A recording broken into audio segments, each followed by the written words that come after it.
what if the exact steps you are taking to perfectly organize your life are the very things making it completely impossible to manage? Right, yeah. Because today we are looking at a dispatch from a programmer who achieved perfect, flawless efficiency in their system and then, well, almost immediately regretted it. Oh, instantly. Yeah. So welcome to today's deep dive. We are exploring the universal tug of war between creating something that is, flawlessly clean on paper and creating something that a human being can actually use without just pulling their hair out. Exactly. And we are looking at this through a highly specific, highly technical lens that honestly captures this everyday dilemma perfectly. I mean, it's a dynamic you see everywhere once you start looking for it, right? Absolutely. You see it in, like, modern architecture. Yeah. Where a minimalist house looks beautiful in a magazine. But there's literally nowhere to put your shoes. Right. You have nowhere to put your keys or your shoes. Or you see it in digital filing systems where the subfolders are so logically nested that you can just never find a document again. I am so guilty of that. We all are. And as we will see today, it is deeply, deeply embedded in the world of computer programming. So for you listening right now, whether you write software for a living or you're just trying to keep your kitchen cabinets functional, this is going to resonate. Definitely. We're drawing from a single source today.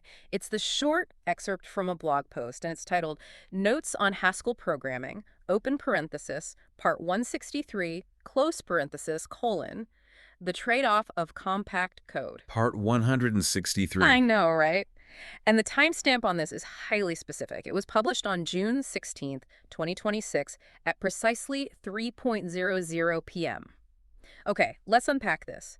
Because the author, who goes by Ang, is clearly deep into a journey here. Oh, yeah. The fact that this is part 163 of a series, it just instantly paints a picture of the author. Yeah, it really does. I mean, this is not a polished corporate white paper, and it's not a textbook attempting to teach you the basics. This is a real-time dispatch from the trenches.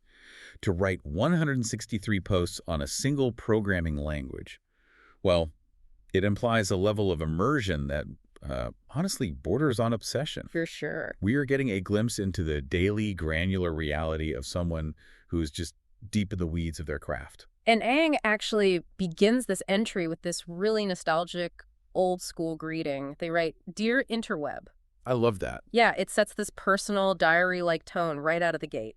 Ang notes that this entry picks up from a previous post, basically dropping us right into the middle of an ongoing project. And what Ang is doing here is a classic developer activity. They're refactoring code. Right, and refactoring is like the engine of a programmer's daily life. Yeah, explain that a bit for us.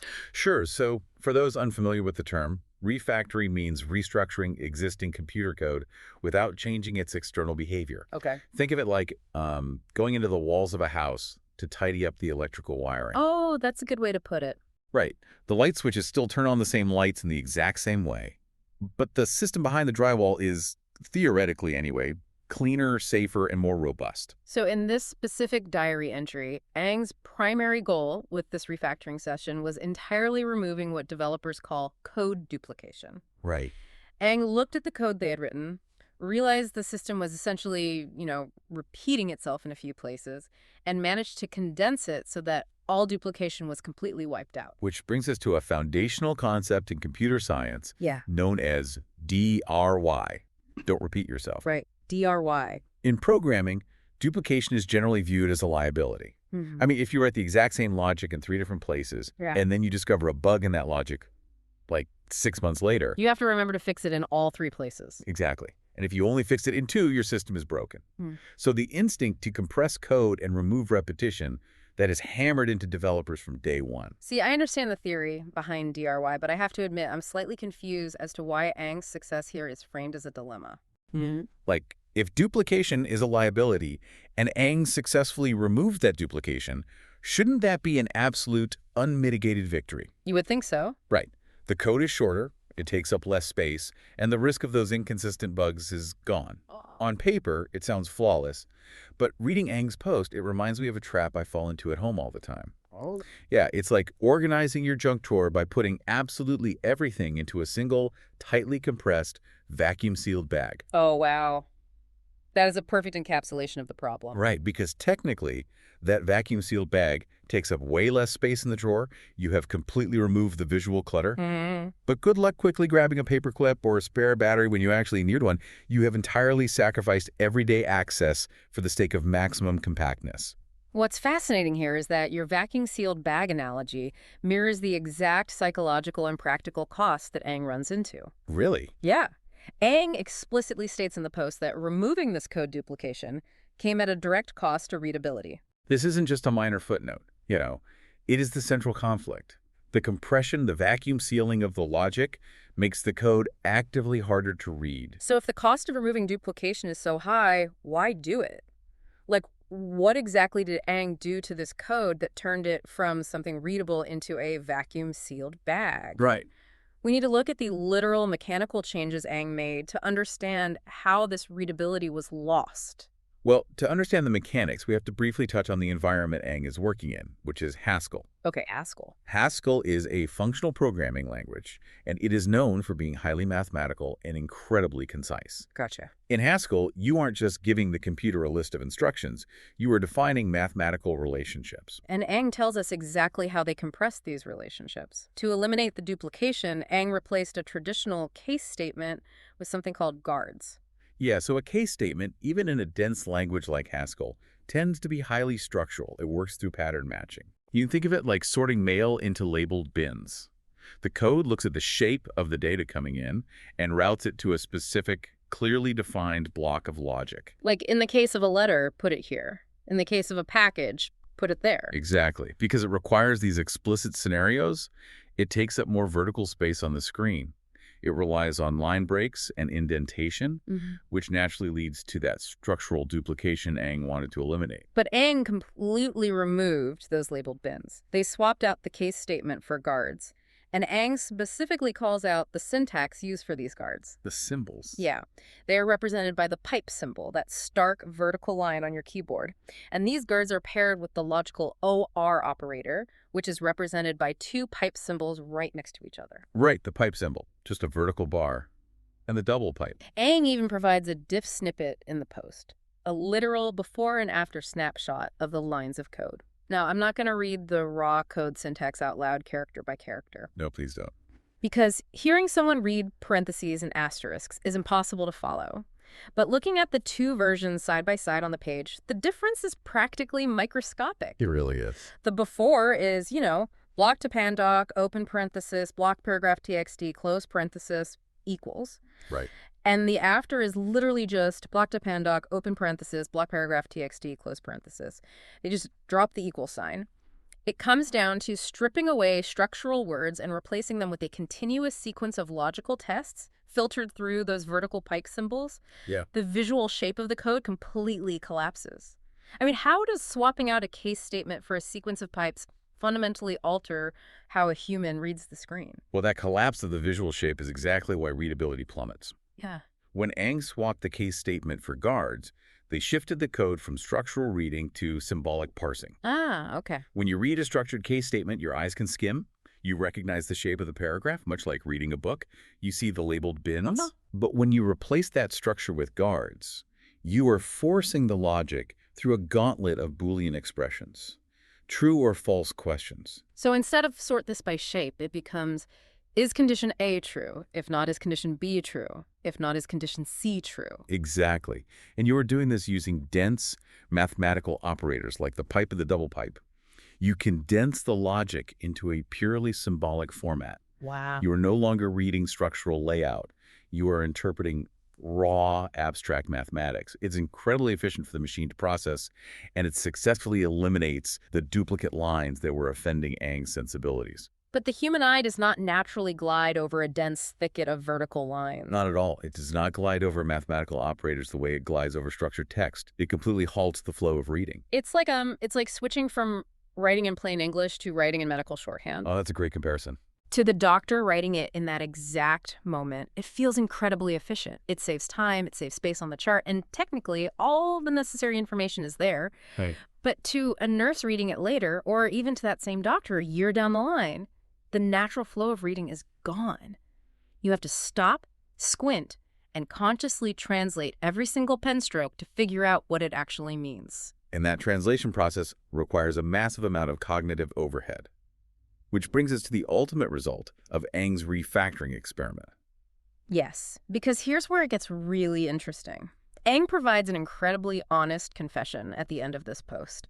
We've seen the motivation to eliminate duplication. We've seen the dense mathematical symbols they implemented to achieve it.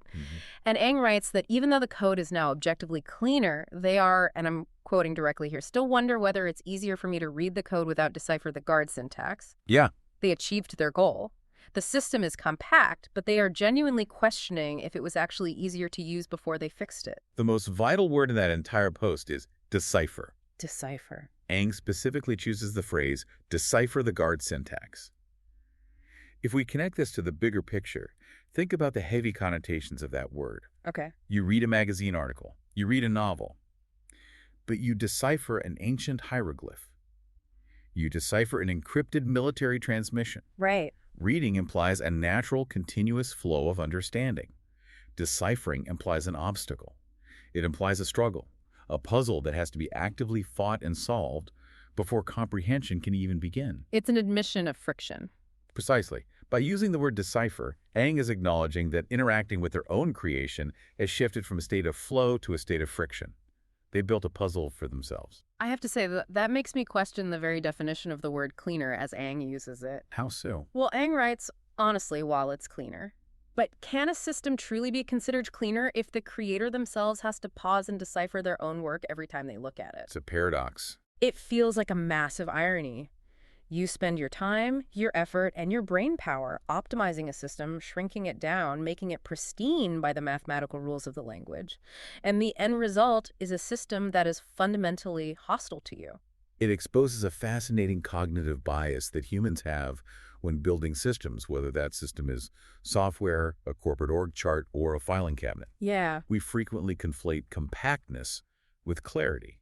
We assume that because something takes up less space or because it has zero redundancy, it is inherently superior and easier to understand. But it's not. No, cognitive psychology tells us the exact opposite. Because our brains actually need a little bit of mess. They need redundancy. Human cognition relies on structural redundancy to process complex information efficiently. Oh, interesting. A little bit of duplication, a little bit of extra space, explicit labels.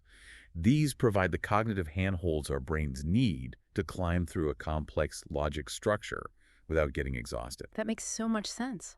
When you strip all of that away, in the name of perfectly clean, mathematically compact code, you remove the handholds. You are left with a sheer wall of pure logic.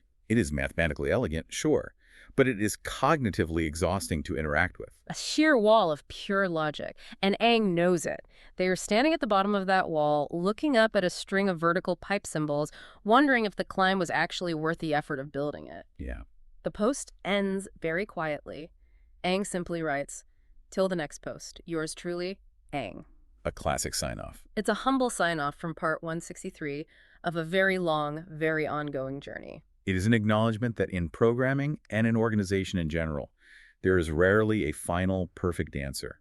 There is only a continuous, iterative process of building, tweaking, and evaluating the trade-offs of your decisions. You fix one problem, you inadvertently create another, and you try again tomorrow. So what does this all mean? Bringing this back to you, the listener. We started deep in the weeds of Haskell programming, looking at pattern matching and Boolean guards. But I want you to take this dilemma and overlay it onto your own life. Where do you build sheer walls of pure logic for yourself? Think about a spreadsheet you might have designed to track your household budget. Oh, yes. You've linked dozens of cells, created complex cross-sheet formulas, and automated everything just to avoid typing the same number twice. And now you are literally afraid to touch it because if you change one variable, the whole thing shatters. Exactly. Or think about a daily schedule you've drafted for a busy week. You've optimized it perfectly back-to-back, completely eliminating any wasted time or duplication of effort. But because it is so tightly packed, a single 5-minute delay in the morning cascades and ruins the entire week. You remove the buffer, the redundancy that makes life navigable. Even smart home routines do this. Oh, tell me about it. You program your lights, your thermostat, and your locks to operate on a highly complex, automated trigger to save yourself the duplication of flipping 3 different switches. But when a guest comes over, they are completely paralyzed because turning on a lamp now requires a 5-step sequence they don't understand. Right. So where in your life do you optimize for maximum compactness and absolute zero duplication, only to realize you've made the system entirely too complex to comfortably use on a Tuesday morning when you're tired? This raises an important question, one Ang is clearly wrestling with, and one we should all consider before we optimize the life out of our systems. Yeah. If the cleanest, most mathematically perfect systems require you to constantly decipher them, disrupting your flow, and demanding intense mental effort just to understand what you've built, well, then we have to ask ourselves a difficult question about our goals. What's that? Is true elegance really found in the most compact, vacuum-sealed solution? Or is true elegance actually found in the solution that embraces a little bit of messy duplication, a little bit of extra space, simply because it is ultimately friendlier and more forgiving to the human mind that has to live with it? It certainly makes you wonder if sometimes the absolute best way to organize the junk drawer is to just let the paper clips rattle around a little bit